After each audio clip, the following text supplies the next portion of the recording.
তাহলে এই সিরিজ বা ধারাটা আমরা ইফ গো টু দিয়ে করবো। ধারা এবং ফ্যাক্টরিয়ালের যে প্রোগ্রাম গুলো আছে এগুলো ফর দ্বারা, হোয়াইল দ্বারা, ডু হোয়াইল দ্বারা বা ইফ গো টু দ্বারা, এই চারটা সিস্টেমে করা যাবে। পরীক্ষায় যেটা উল্লেখ থাকবে ওইটা দিয়ে করতে হবে। এখন আমরা এটা ইফ গো টু দিয়ে যদি করি তাহলে এট ফার্স্ট এই প্রোগ্রামের প্রথমে যেটা দিতে হবে header file, include common header file stdio.h, এরপর দেব মেইন ফাংশন। মেইন ফাংশনের সাথে প্রথম বন্ধনী, মেইন ফাংশনের অংশগুলো সেকেন্ড ব্র্যাকেটের মধ্যে। মেইন ফাংশনের দুইটা অংশ, একটা ঘোষণা অংশ আর বাকি সবগুলোই নির্ভর অংশ। তাহলে এখানে প্রথমে আমরা ঘোষণা করব ইন্টিজার। ইন্টিজারদের এখানে যে মানগুলো আছে এই মানগুলোকে ধরে নেব i, এরপর শেষ মান যেটা আছে এটাকে ধরে নেব n, আর যেহেতু এটা আমরা যোগফল করছি এই যোগফলটাকে ধরে নেব s। আর যোগফলের ক্ষেত্রে অবশ্যই s ইকুয়াল 0 ধরে নিতে হবে। এটা ঘোষণা অংশ শেষ। এরপর গ্রহণ করি, নির্ণয় করি, প্রিন্ট করি। তাহলে গ্রহণ করার জন্য এই n এর মানটা, শেষ মানটা গ্রহণ করতে হবে। প্রিন্ট ফাংশন ব্যবহার করব, প্রিন্ট ইন্টার দা নাম্বার। এই নাম্বারের পর ইকুয়াল বা কোলন যে কোনোটা ব্যবহার করলেও হবে, না করলেও সমস্যা নেই। প্রিন্টের সাথে আমরা ব্যবহার করব স্ক্যান। এই স্ক্যান ফাংশনের গঠন প্রথমে ফরম্যাট স্পেসিফায়ার, এই n এর মানটা পূর্ণ সংখ্যা বুঝাচ্ছি। তাহলে পূর্ণ সংখ্যার জন্য modulus D quotation comma and দিয়ে চলকের নাম, চলকের নাম এখানে ক্যাপিটাল লেটার n ব্যবহার করছি। আর এখানেও দিতে হবে ক্যাপিটাল লেটারের n। এটা গ্রহণ করা পর্যন্ত শেষ। এখন ইফ গো টু দিয়ে করতে হলে ইনিশিয়াল মানগুলো উপরে লিখতে হয়, ইনিশিয়াল মানগুলো উপরে লিখতে হয় এবং স্টেটমেন্টটা উপরে লিখতে হয়। তাহলে এখানে এস এর ইনিশিয়াল মানটা তো আমরা ঘোষণা অংশের সাথে লিখছি।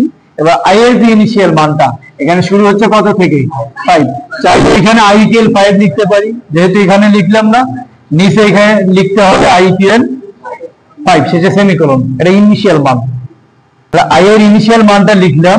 এই ইনিশিয়াল মানটা লেখার পর স্টেটমেন্ট লিখবো। এই স্টেটমেন্টের আগে লেভেল ব্যবহার করতে হবে, কারণ গো টু দিয়ে ইফ গো টু দিয়ে করলে অবশ্যই গো টু স্টেটমেন্টের একটা লেভেল লিখতে হয়। এই লেভেলটা আমরা স্টেটমেন্টের উপরে লিখে দেব। এই লেভেলের পরিবর্তে লেভেল, স্টার যে কোনো একটা টেক্সট এখানে লেখা যেতে পারে। আমরা এখানে গো টু স্টার দেব, স্টার এটা লেভেল হিসেবে ব্যবহার করলাম। এই লেভেল দ্বারা একটা ধাপ বোঝায়। আর লেভেলের পর ব্যবহার করতে হবে কোলন।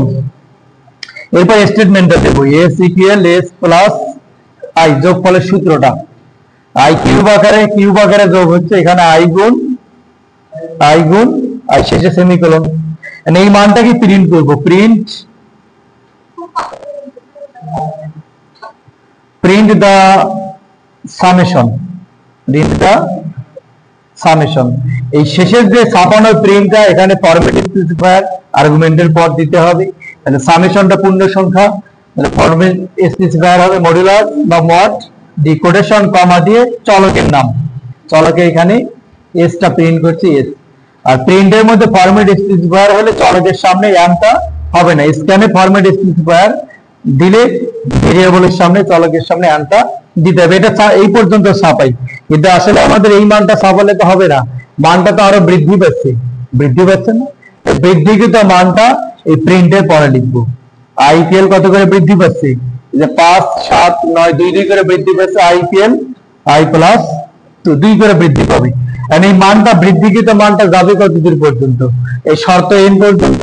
এই শর্তটা এখানে দিয়ে দেবো, if i less than or equal n। এই ইফ স্টেটমেন্টের পর কোনো সেমিকোলন ব্যবহার করা যাবে না। i এর মানটা যতক্ষণ পর্যন্ত less than or equal n পর্যন্ত আসে গো টু এই লেভেল, এই লেভেলটাতে যাইতে হবে, এই ধাপটাতে যাইতে হবে। তাহলে এখানে লিখবো গো টু স্টার্ট, এই জায়গায় সেমিকোলন হবে। যতক্ষণ i এর মানটা n এর চেয়ে কম বা n এর সমান আছে ততক্ষণ পর্যন্ত এই লেভেলটাতে যাবে, স্টার্টটাতে যাবে এবং যোগ করবে, ওইটাই প্রিন্ট করবে। যখন এটা পার হয়ে যাবে তখন প্রোগ্রামটা শেষ হয়ে যাবে। এই মেইন ফাংশনের সেকেন্ড ব্র্যাকেটটা এখানে ক্লোজ করব।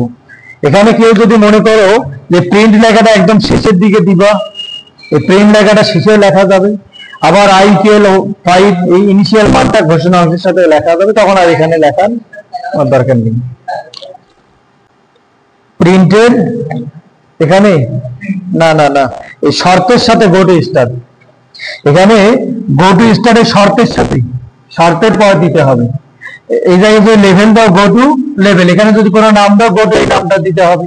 আর যদি লেভেলটা ব্যবহার না করি তাহলে গো টু এগিন দিতে হবে। এই লেভেলটা না দিলে গো টু এগিন ব্যবহার করে করতে হবে। এইভাবে ফ্যাক্টরিয়ালটাও করে নিতে পারবা, বা ধারার আর কোনো যদি প্রোগ্রাম থেকে এইভাবে করে নিবা।